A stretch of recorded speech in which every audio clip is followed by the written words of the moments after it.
João Calvino nasceu em Noyon, França, em 1509 e morreu em Genebra em 1564. Depois de Martim Lutero, Calvino é a maior figura na história do protestantismo. Com 27 anos, publicou suas célebres Institutas, profundo tratado teológico. A maioria dos sermões de Calvino foi pregado na igreja de São Pedro, em Genebra. Associamos Calvino com os grandes e difíceis temas dos decretos soberanos de Deus e a predestinação. Mas no sermão que se segue, Suportando a Perseguição, vemo-lo como pastor e pregador. O sermão é compreensível por todos, contudo mostra o funcionamento fluente deste intelecto maravilhoso. A perseguição pela causa de Cristo não era então um tema abstrato, pois aqueles a quem Calvino pregou estavam diariamente em perigo de vida.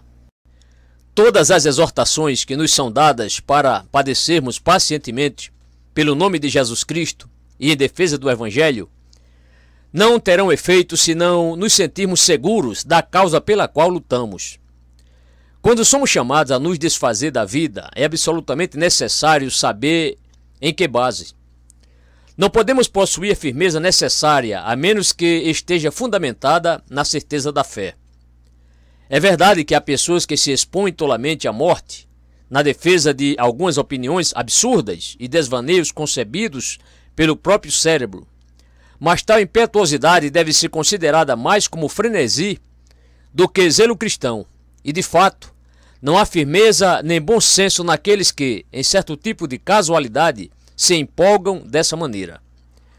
Mas embora isso ocorra, é somente numa boa causa que Deus nos reconhece como seus mártires. A morte é comum a todos e os filhos de Deus são condenados à ignomínia e torturas, exatamente como os criminosos o são. Mas Deus faz a distinção entre eles, já que ele não pode negar sua verdade. De nossa parte, exige-se que tenhamos provas firmes e infalíveis da doutrina que defendemos. E por conseguinte, como eu disse, não podemos ser racionalmente impressionados pela exortação que recebemos para sofrer perseguição pelo Evangelho, se nenhuma certeza verdadeira de fé foi impressa em nosso coração. Arriscar a vida numa certeza não é natural, e ainda que o fizéssemos, seria só precipitação e não coragem cristã.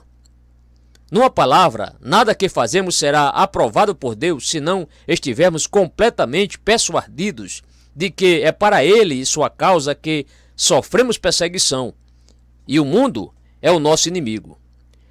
Quando falo de tal persuasão, não quero dizer meramente que temos de saber distinguir entre a verdadeira religião e os abusos ou loucura dos homens, mas também que devemos estar inteiramente persuadidos na vida divina e da coroa que nos é prometida nos céus, depois que tivermos lutado aqui na terra. Entendamos que estes requisitos são necessários e não podem ser separados um do outro. Por conseguinte, os pontos com os quais devemos começar são estes. Temos de saber bem qual é o nosso cristianismo, qual é a fé que temos de defender e seguir, qual é a regra que Deus nos deu, e assim, temos de estar bem inteirados de tal instrução para que sejamos capazes de condenar com ousadia todas as falsidades, erros e superstições que Satanás introduziu para corromper a pura simplicidade da doutrina de Deus. Vemos agora o verdadeiro método de nos preparar para sofrer pelo Evangelho. Primeiramente, devemos estar nos beneficiando até aqui na Escola de Deus quanto a estarmos decididos com relação à verdadeira religião e à doutrina que vamos defender. Temos de menosprezar todos os artifícios e imposturas de Satanás e todas as invenções humanas como coisas frívolas e carnais, já que corrompem a pureza cristã, neste particular, diferindo como verdadeiros mártires de Cristo das pessoas irracionais que sofrem por meras absurdidades. Em segundo lugar, assegurando-nos da boa causa, consequentemente, temos de ser inflamados para seguir a Deus aonde quer que formos por Ele chamados. Sua palavra tem de ter tal autoridade para conosco como ela merece, e havendo-nos retirado deste mundo, temos de nos sentir arrebatados na busca da vida santificada. Porém, é mais que estranho que, embora a luz de Deus esteja brilhando mais radiantemente que nunca, haja uma lamentável falta de zelo. Em resumo, é impossível negar que é para nossa grande vergonha, para não dizer temível condenação, que conhecemos tão bem a verdade de Deus e temos tão pouca coragem em defendê-la. Acima de tudo, quando olhamos para os mártires do passado, nos envergonhamos de nossa covardia. Em sua maioria, não eram pessoas muito versadas nas Santas Escrituras para poderem disputar em todos os assuntos. Eles sabiam que havia um Deus a quem convinham adorar e servir, que haviam sido remidos pelo sangue de Jesus Cristo, a fim de colocar a confiança de salvação nele e em sua graça, e que todas as invenções dos homens, sendo mera inutilidade e lixo, eles deveriam condenar todas as idolatrias e superstições. Numa palavra, sua teologia era, em substância, esta: há um Deus que criou todo o mundo e nos declarou sua vontade por Moisés e pelos profetas e, finalmente, por Jesus Cristo e seus apóstolos. E temos um Redentor exclusivo que nos comprou por seu sangue e por cuja graça esperamos ser salvos. Todos os ídolos do mundo são amaldiçoados e merecem abominação. Com o sistema abarcando nenhum outro ponto que não esses, eles foram corajosamente às chamas ou a qualquer outro tipo de morte. Não entravam de 2 em 2 ou de 3 em 3, mas em tamanhos grupos, cujo número dos que caíram pelas mãos dos tiranos é quase infinito. O que então deve ser feito para inspirar nosso peito com a verdadeira coragem? Temos, em primeiro lugar, de considerar quão preciosa é a confissão de nossa fé aos olhos de Deus. Pouco sabemos o quanto Deus preza isso, se nossa vida, que não é nada, é estimada mais altamente por nós. Quando isso se dá, manifestamos maravilhoso grau de estupidez. Não podemos salvar nossa vida às custas de nossa confissão sem reconhecermos que a mantemos em mais alta estima que a honra de Deus e a salvação de nossa fé. Um pagão poderia dizer: foi coisa miserável salvar a vida deixando as únicas coisas que tornavam a vida desejável.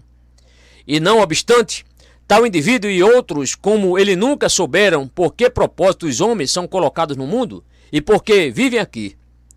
Sabemos muito bem qual deve ser a principal meta da vida, isto é, glorificar a Deus para que Ele seja a nossa glória. Quando isso não é feito, ai de nós! Não podemos continuar vivendo por um único momento na terra, sem amontoarmos outras maldições sobre nossas cabeças. Contudo, não estamos envergonhados de obter alguns dias para nos enlasguecer aqui embaixo, renunciando o reino eterno ao nos separarmos dele, por cuja energia somos sustentados em vida. Mas como a perseguição sempre é severa e amarga, consideremos como e por quais meios os cristãos podem se fortalecer com paciência para resolutamente expor a vida pela verdade de Deus. O texto que lemos em voz alta, quando corretamente compreendido, é suficiente para nos induzir a agirmos assim. O apóstolo diz: saiamos à cidade para o Senhor Jesus, levando seu vitupério. Em primeiro lugar, ele nos lembra que, embora as espadas não sejam desembainhadas contra nós, nem o fogo aceso para nos queimar, não podemos ser verdadeiramente unidos ao Filho de Deus enquanto estamos arraigados neste mundo. Portanto, um cristão, mesmo em repouso, sempre tem de ter um pé pronto a marchar para a batalha. E não só isso, mas tem de ter seus afetos retirados do mundo, ainda que o corpo esteja habitando aqui. Enquanto isso, para consolar nossas enfermidades e mitigar a vexação e tristeza que a perseguição nos causa, é-nos oferecida uma boa recompensa. Sofrendo pela causa de Deus, estamos caminhando passo a passo após o Filho de Deus e o temos por nosso guia. Fosse dito simplesmente que para sermos cristãos tivéssemos de corajosamente passar por todos os insultos do mundo, encontrar a morte em todo momento e da maneira que Deus se agradasse designar, teríamos aparentemente algum pretexto para replicar. É um caminho desconhecido para irmos na dúvida. Mas quando somos ordenados a seguir o Senhor Jesus, sua direção é muito boa e honrada para ser recusada. Somos tão melindrosos quanto à disposição de suportar qualquer coisa?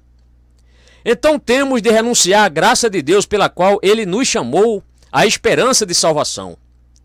Há duas coisas que não podem ser separadas: ser membros de Cristo e ser provado por muitas aflições. Quem dera fosse realmente fácil, mesmo para Deus, nos coroar imediatamente sem exigir que sustentássemos qualquer combate. Mas assim como é seu prazer que Cristo reine em meio aos seus inimigos, assim também é sua vontade que nós, sendo colocados no meio deles, soframos a opressão e violência que nos infligem até que ele nos liberte.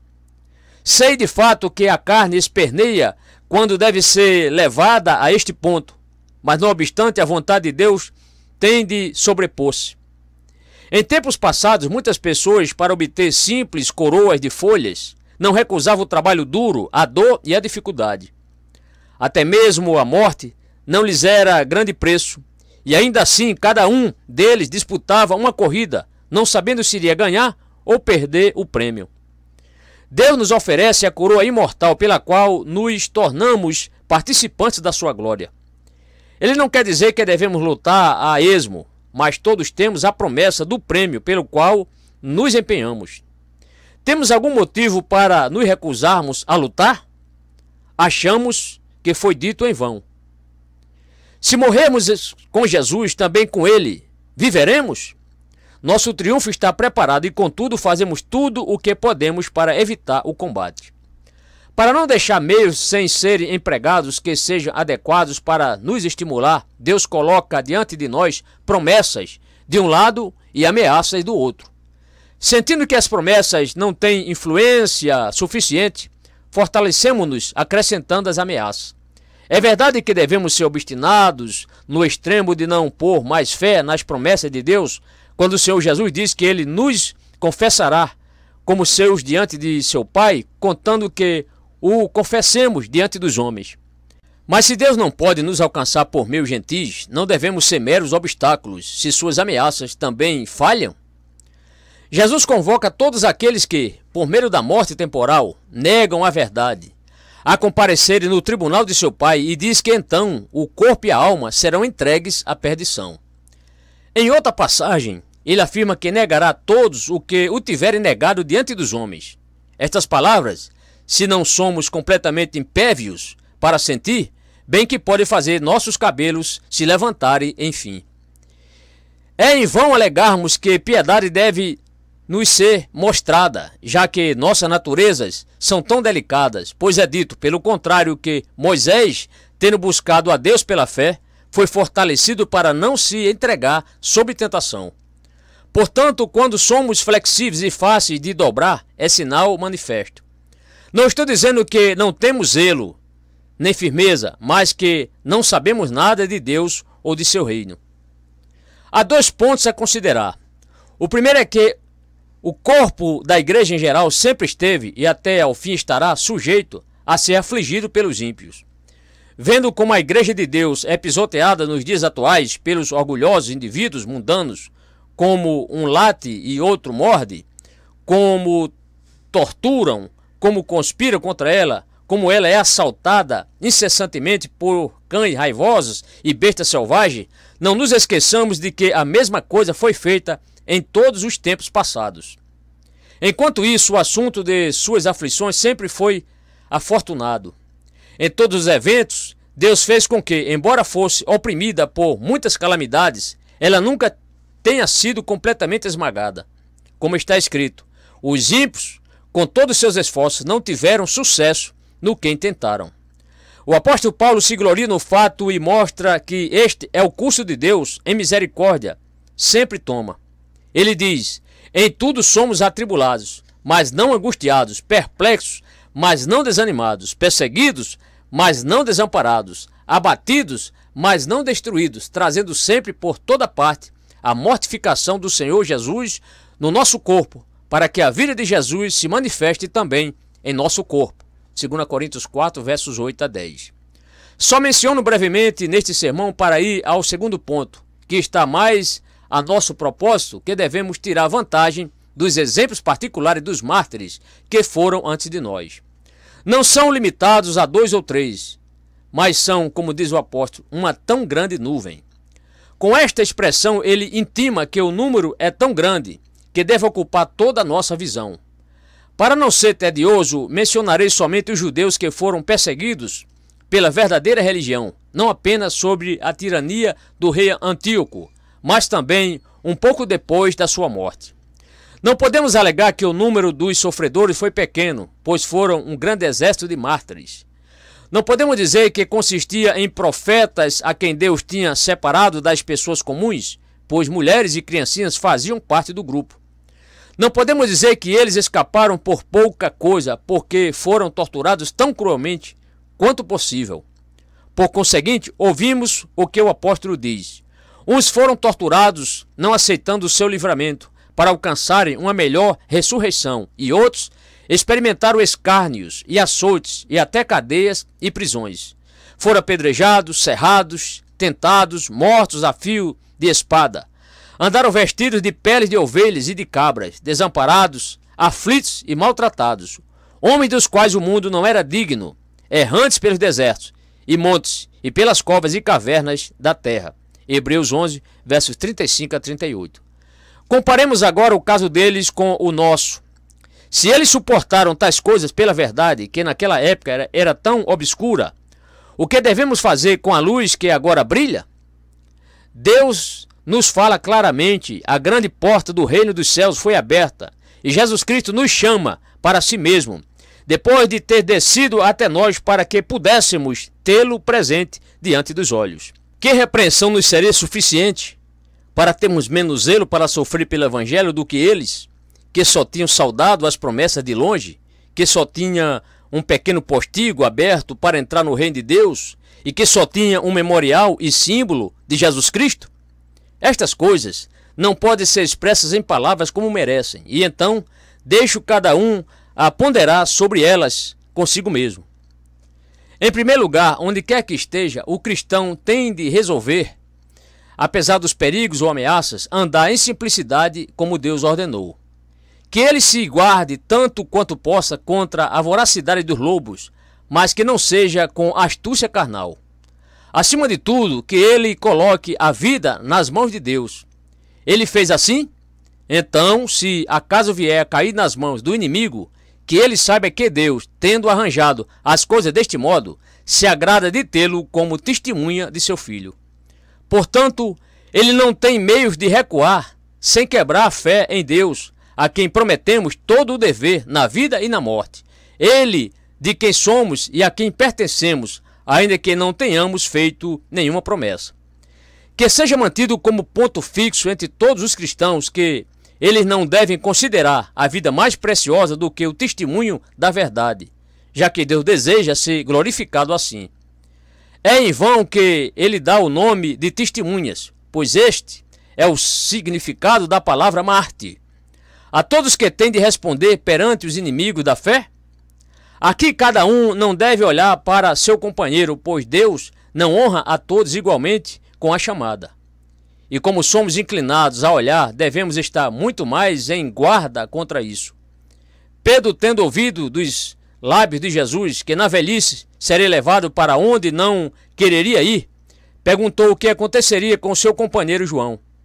Não há nenhum de nós que não teria prontamente feito a mesma pergunta, pois o pensamento que imediatamente nos vem é: por que sofro em lugar dos outros? Pelo contrário, Jesus Cristo nos exorta não só a todos em geral, mas a cada um em particular, a nos mantermos prontos, a fim de que, conforme Ele for chamando este ou aquele, marchemos avante por nossa vez.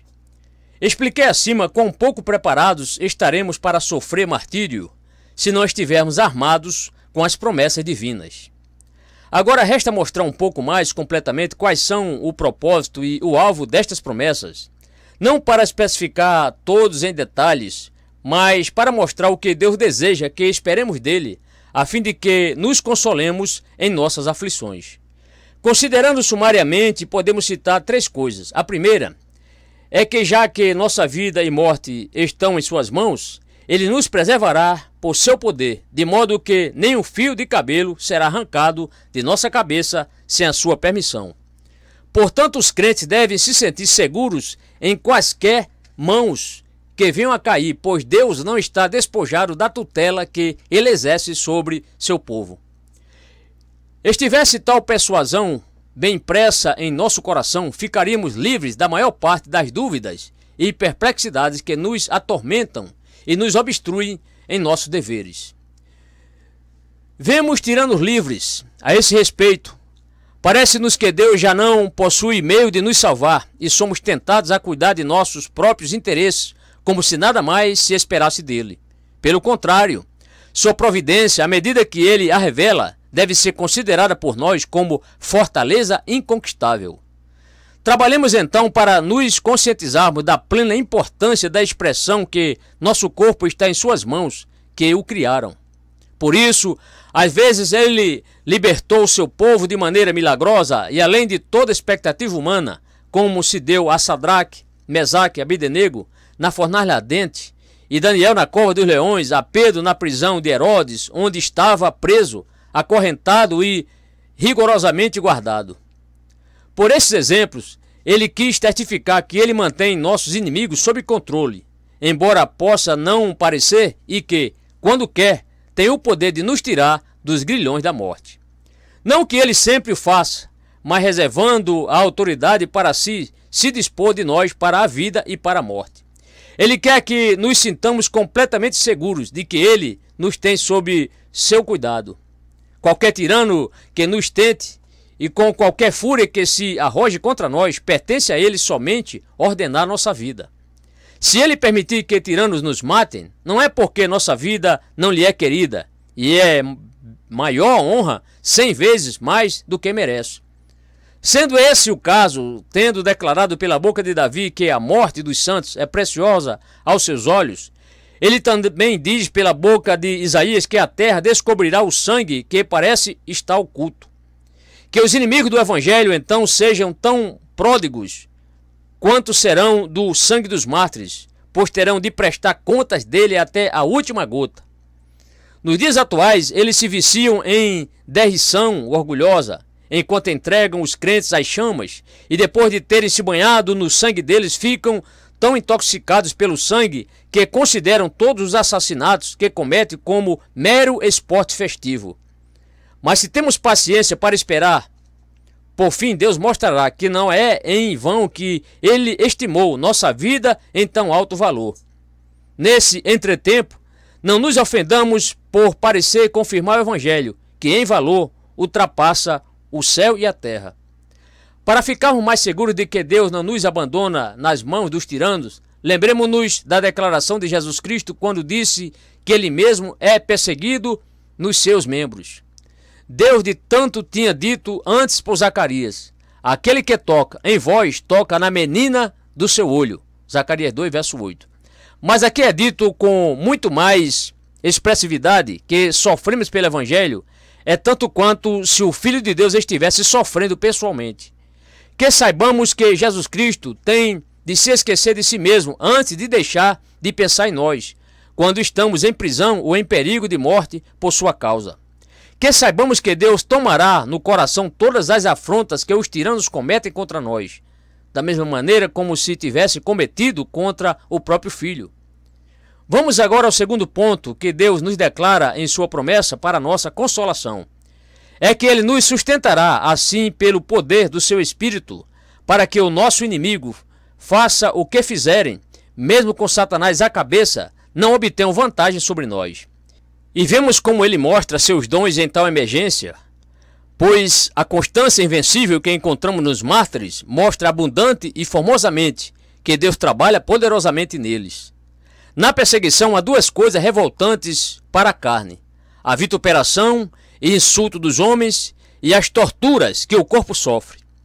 Deus promete nos oferecer sua mão tão efetivamente que superaremos ambas pela paciência. O que ele nos diz, ele confirma por fato. Tomemos este escudo para nos precaver de todos os medos pelos quais somos assaltados. E não restringamos a operação do Espírito Santo dentro de tais limites estreitos, como a supor que ele não sobrepujará facilmente todas as crueldades dos homens. Disto tivemos, entre outros exemplos, um que é particularmente memorável. Um jovem que certa vez viveu aqui conosco, tendo sido preso na cidade de Toné, seria condenado à guilhotina, desde que se retratasse, e se continuasse firme em seu propósito, seria queimado vivo.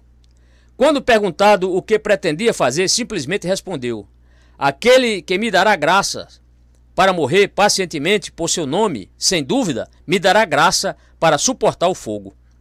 Devemos tomar esta expressão não como a de um homem mortal, mas como do Espírito Santo, para nos assegurarmos que Deus não é menos poderoso para nos fortalecer e nos tornar vitoriosos sobre as torturas do que nos fazer submeter de boa vontade a uma morte mais suave. Além disso, vemos muitas vezes que firmeza ele dá a malfeitores infelizes que sofrem por seus crimes. Não falo dos endurecidos, mas do que obtém consolação da graça de Jesus Cristo e, por esse meio, com corações tranquilos, sofrem os castigos mais cruéis que podem ser infligidos. Um belo exemplo é visto no ladrão que foi convertido à morte de nosso Senhor. Será que Deus, que assim ajuda poderosamente pobres criminosos, quando suporta o castigo de suas más ações, estará tão ausente do seu povo enquanto lutam pela causa santa, quanto a não lhes dar coragem invencível? O terceiro ponto a considerar acerca das promessas de Deus aos seus mártires é o fruto que eles devem esperar por seus sofrimentos e, no fim, se for necessário, por suas mortes. Este fruto se manifestará depois de terem glorificado o seu nome, depois de ter edificado a igreja pela constância, quando serão reunidos com o Senhor Jesus na sua glória eterna. Mas, como falamos acima brevemente, é bastante aqui apenas lembrar que os crentes aprendam a erguer a cabeça para as coroas de glória e imortalidade para as quais Deus os convida, a fim de que assim eles não se sintam relutantes em deixar a vida presente por tal recompensa. Para que se sintam bem seguros desta bênção inestimável, que sempre tenham diante dos olhos a conformidade que eles têm a nosso Senhor Jesus Cristo, e exatamente como Ele que, pela repreensão da cruz, chegou à ressurreição gloriosa, vejam que a morte consiste em toda a nossa felicidade, alegria e triunfo.